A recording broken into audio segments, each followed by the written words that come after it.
Saudara, debat keempat calon wakil presiden 2024 terkait korupsi pertambangan hingga pembalakan liar berlangsung panas. Hal tersebut terjadi ketika Cawapres nomor urut 1 menyatakan bahwa terdapat 2.500 tambang ilegal di Indonesia.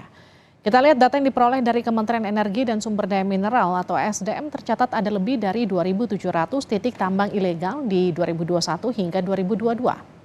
Dari jumlah tersebut terdapat lebih dari 2.600 titik tambang mineral ilegal dan 96 titik lebih tambang batu bara ilegal. Calon wakil presiden saling mengklaim soal tambang dan lahan dalam debat Minggu malam. Apakah persoalan tambang hanya di ranah ilegal dan juga izin usaha? Kita akan bahas usai tayangan berikut. Informasinya tertutup. Siapa yang punya lahan ilegal di sebelah sana?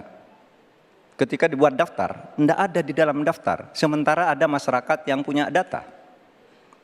Ketika ditanyakan, lalu baru ditunjukkan. Jadi penyelesaiannya tidak bisa menyeluruh.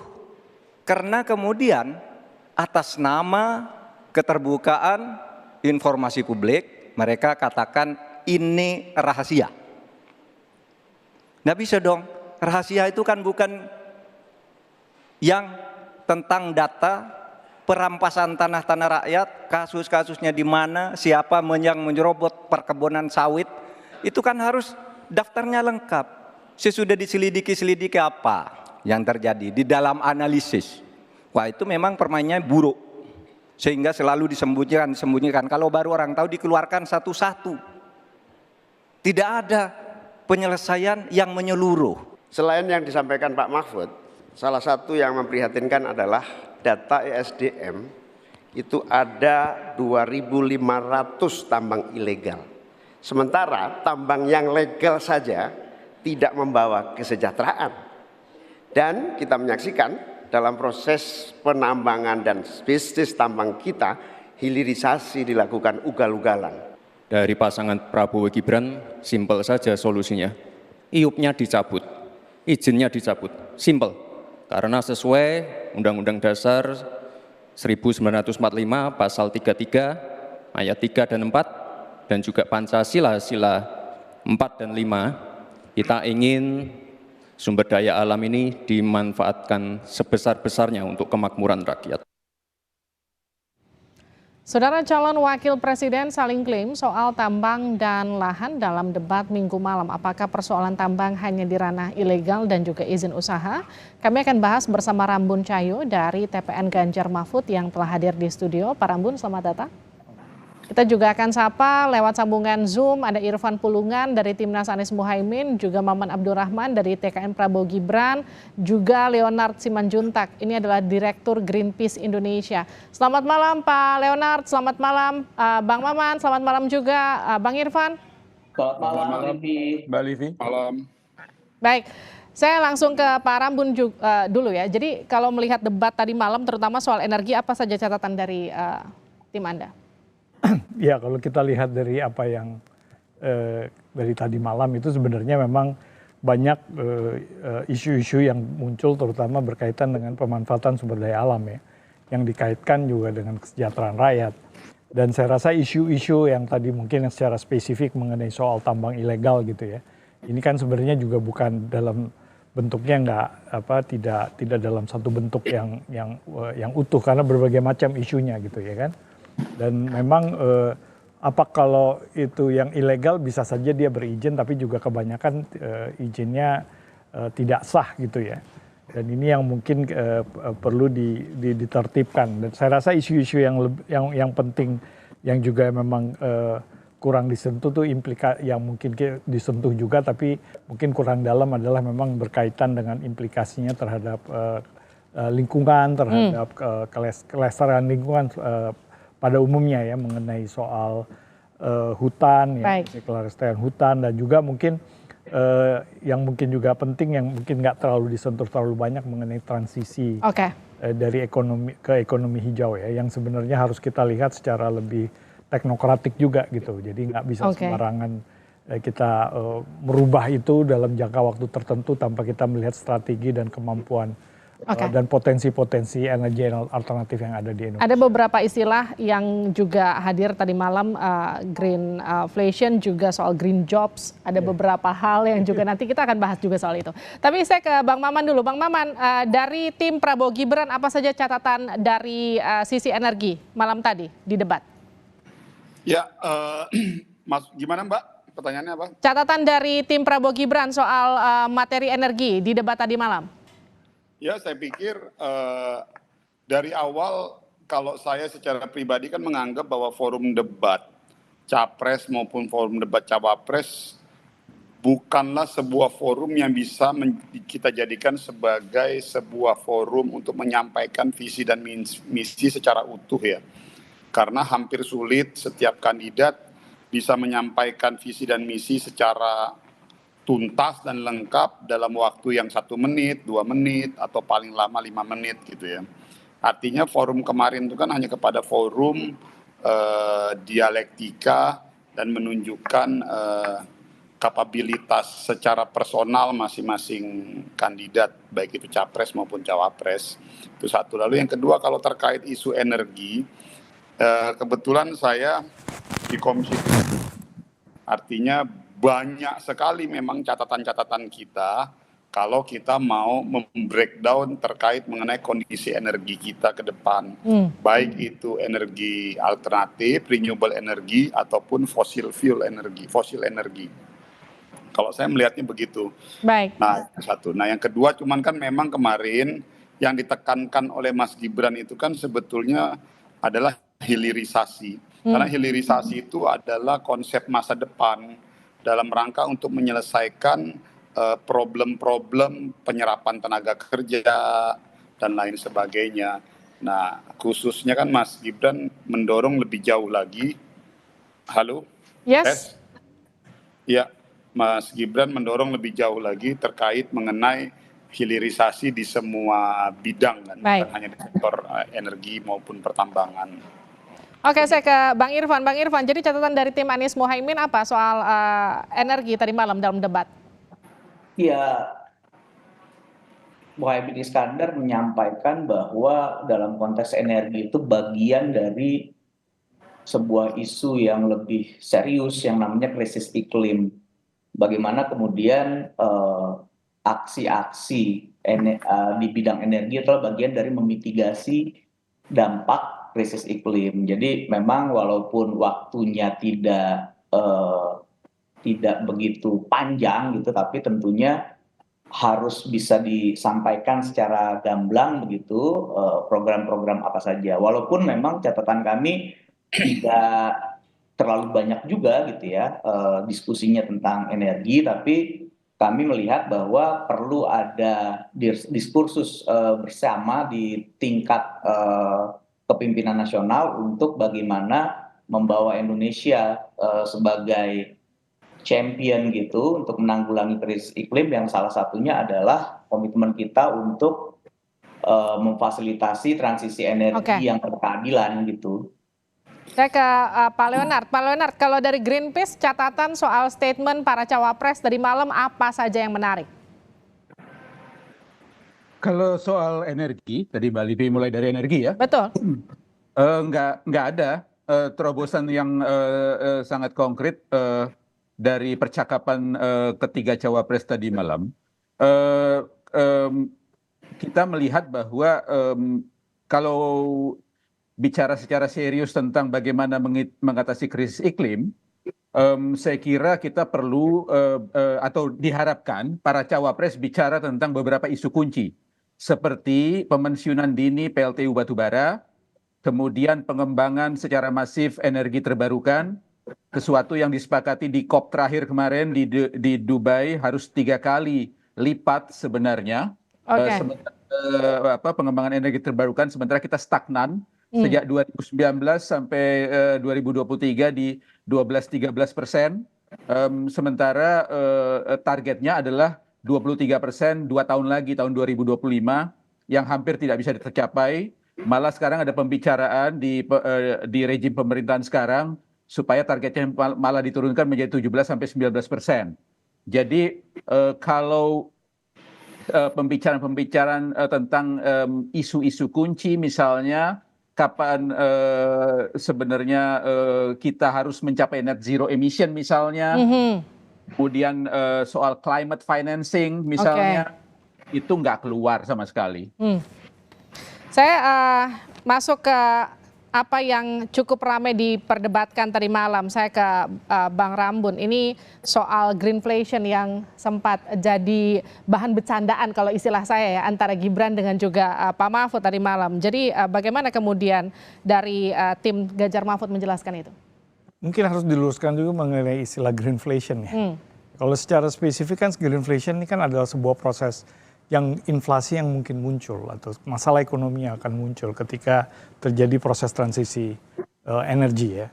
Jadi seperti tadi disampaikan bagaimana kita kemudian mengkonversi atau merubah sumber-sumber energi listrik kita, terutama energi listrik kita itu dari yang sebagian besar batu bara itu masuk ke yang non fossil fuel gitu ya.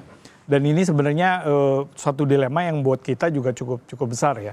Dan ini kita juga harus cukup taktis melihatnya dari sisi global ya.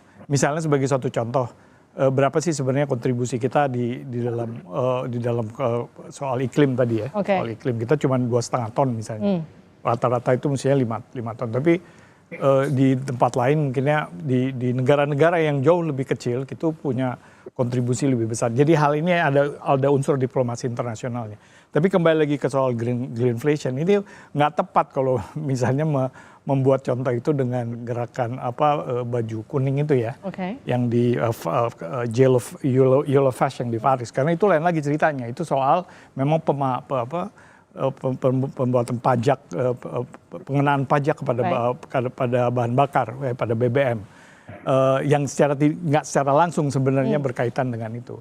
Tapi menurut saya itu sesuatu yang harus dikelirkan gitu. Jadi karena ini kan suatu diskusi yang cukup serius dalam perdebatan. Jadi menggunakan istilah-istilah itu hanya sekedar untuk untuk membuat sebuah istilah gitu. Karena dianggap tidak terjawab dengan optimal oleh Pak Mahfud tadi malam. Sebenarnya itu dijawab oleh Pak Mahfud. Sebenarnya dijawab gitu. Dijawab oleh Pak Mahfud gitu. Karena konsepnya, perspektifnya ini beda nih. Pemahamannya mungkin beda gitu. Apa yang dimaksud oleh Mas Gibran sama Pak Mahfud ini beda gitu. Jadi menurut saya di situ memang nggak ketemu gitu. Tapi juga menurut saya ya itu suatu hal yang biasa tanpa harus membuat gimmick-gimmick yang nggak perlu ya. Pak Bang Maman gimana mendengar jawaban ini? Ya, memang ada yang menarik. Ini kan sebetulnya jawabannya Prof. Mahfud di pertama itu menurut saya pas sebetulnya.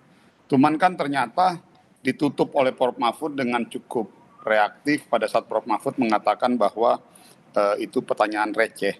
Nah, ini yang membedakan dua generasi sebetulnya, yaitu generasi Pak Mahfud dengan generasi now kalau istilahnya Mas Gibran. Generasi sekarang ini itu isu-isu greenflation itu sebetulnya sudah masuk. Jadi kalau tanya ke kita mengenai di dunia energi, memang ini menjadi concern kita, Mbak, di Komisi 7 dan di beberapa dunia pelaku energi, bahwa kita setuju untuk mendorong renewable energy ataupun mendorong ke arah energi alternatif. Tetapi memang harus juga diantisipasi implikasi-implikasi ekonomi ataupun dampak-dampak inflasi terhadap beberapa kenaikan harga di dalam supply chain dalam dunia energi, renewable energy. Karena begini, kalau kita lihat kan yang harus dipikirkan adalah terkait supply and demand. Baik. Kenapa tadi sini juga sekaligus menjawab problem kenapa sampai hari ini kita belum bisa ketemu di angka 23%. Kenapa sampai sekarang masih di angka belasan persen tadi? Karena tadi itu komitmen negara luar.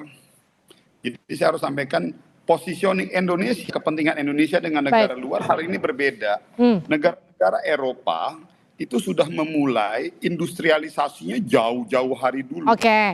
Nah, Indonesia baru mulai hari ini.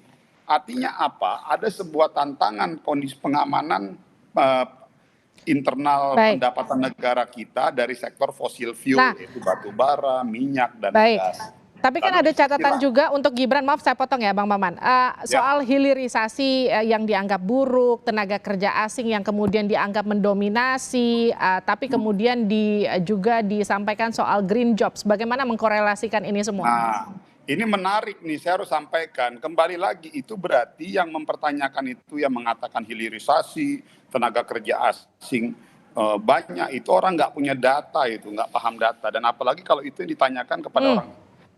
Karena begini Mbak, coba deh, kan Pak Mahfud kan dan Mas Caimin kan, beliau kan partai koalisi pemerintah ya, pasti kan tahu, bahkan kayak Pak Mahfud kan ikut ratas terus tuh tiap hari itu pasti. Hari ini dalam industri smelter kita, tenaga kerja asing itu hanya 1% Mbak dari total jumlah tenaga kerja yang ikut terlibat dalam industri smelter. Itu data loh, silakan loh dibuka. Nah, satu itu. Lalu yang kedua terkait, apalagi tadi Mbak pertanyaan Mbak Livi? Hilirisasi yang buruk, juga green jobs. Nah, terkait hilirisasi yang buruk, di mananya? Yang buruk itu tolong kan harus didetailkan. Jangan sampai kita mengatakan hilirisasi yang buruk, tapi kita sendiri nggak tahu buruknya di mana. Baik. Ini saya lempar. Yang memang menjadi, maksud saya begini loh Mbak Livi. Kita setuju bahwa dalam setiap bidang itu pasti harus ada evaluasi.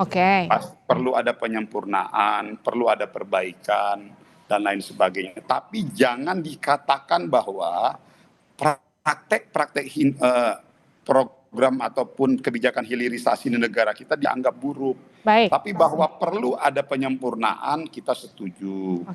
Baik. Satu ya. Lalu yang kedua, dengan mengatakan bahwa penggunaan tenaga kerja asing itu lebih banyak dari tenaga lokal kita. Pertanyaan saya, Pak Mahfud dengan Pak Mahfud pernah nggak pergi ke mana, ke lokasi tempat misalnya kayak di Sulawesi, di kawasan industri kita itu seperti apa?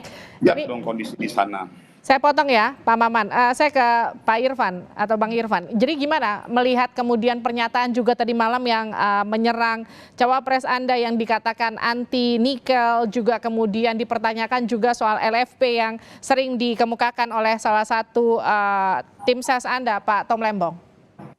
Ya, kalau itu sih saya rasa kan memang ada permasalahan dalam konteks sektor pertambangan gitu ya, tidak hanya nikel saya rasa. Batu bara pun seperti itu dan barang-barang tambang yang lain. Jadi memang ada persoalan yang harus diperbaiki dalam konteks ini, memperbaiki tata kelolanya, menjauhkannya dari korupsi, memberikan akses informasi, partisipasi publik, dan akses keadilan kepada masyarakat yang mungkin terdampak yang potensial terdampak. Jadi saya rasa ini anti atau tidak anti, kami juga tidak merasa diserang gitu ya.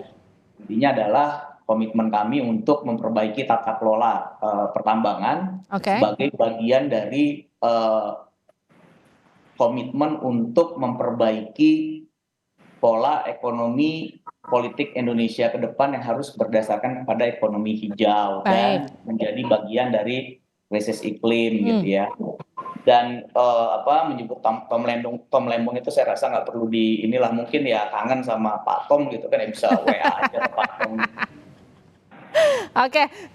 Pak Rambun mau ditambahkan sedikit? Ya, kalau mengenai hilirisasi sih Pak Mahfud sebenarnya nggak ada problem sekarang. Itu sebenarnya suatu konsep yang bisa diterima. Cuman ini yang mungkin kita perlu perhatikan bahwa apa yang dilakukan sekarang ini sebenarnya kan menggenjot melakukan lebih kepada level yang paling basic daripada nikel, dihilirisasi yang paling basic.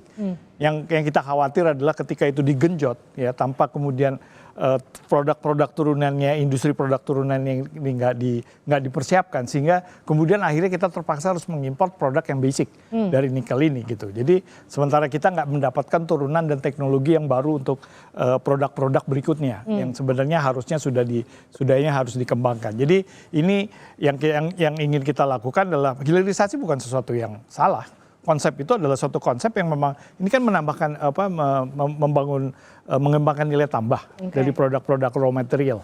Dan saya rasa kita nggak Pak Mahfud juga tidak pernah mengatakan bahwa itu salah. Tapi memang proses ininya dan juga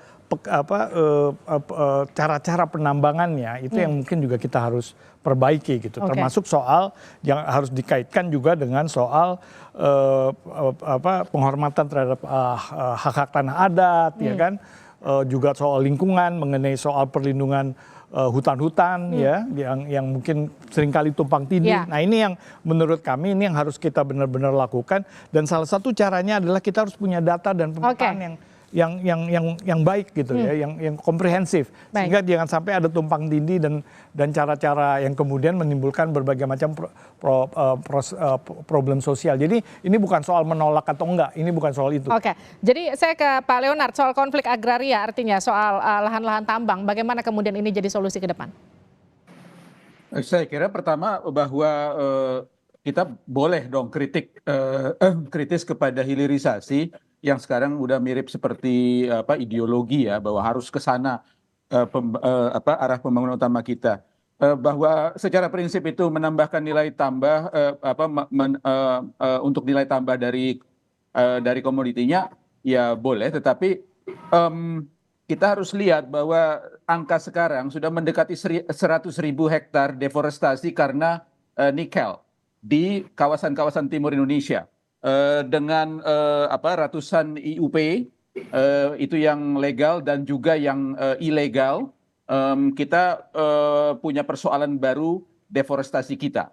Jadi kita harus punya perspektif lingkungan yang sangat kuat di sini.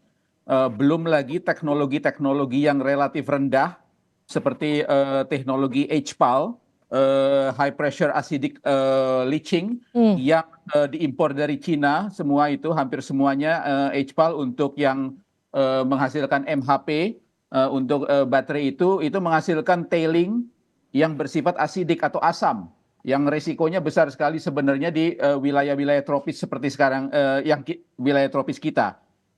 Belum lagi tadi sudah disebutkan bahwa kawasan-kawasan tanah-tanah adat di Konawe, di Halmahera, di pulau-pulau kecil di Indonesia Timur itu terancam banyak.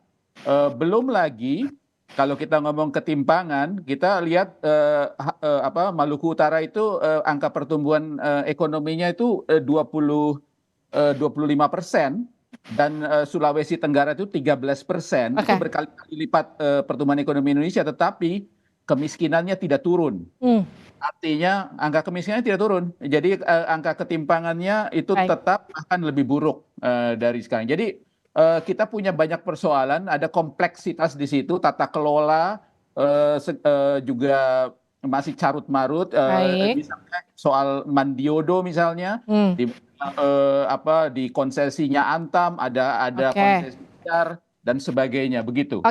Pertanyaan terakhir untuk Pak Leonard, dengan segala keterbatasan dalam debat tadi malam, siapapun nanti itu pasti akan terpilih jadi salah satu wakil presiden di Indonesia bersama dengan presidennya.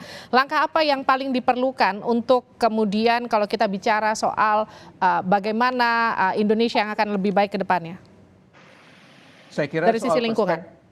Ya, perspektif utamanya Mbak Livi. Jadi kita ini sebenarnya harus sadar bahwa pembangunan ekonomi yang berbasis pada industri ekstraktif ini sudah mendekati senjakalanya. Batu bara itu harus dipikirkan untuk menuju sunset. Jadi perspektifnya itu tidak untuk buying time terus gitu. Karena memang secara global ekonomi ini berubah. Tadi misalnya Bung Maman bilang bahwa utara duluan revolusi industri, iya. Tetapi kita sekarang bagian dari 8 besar emisi karbon global. Jadi kita tentu harus membangun terus, tetapi kita harus melakukan perubahan fundamental pada strategi pembangunan ekonomi kita menuju ekonomi hijau.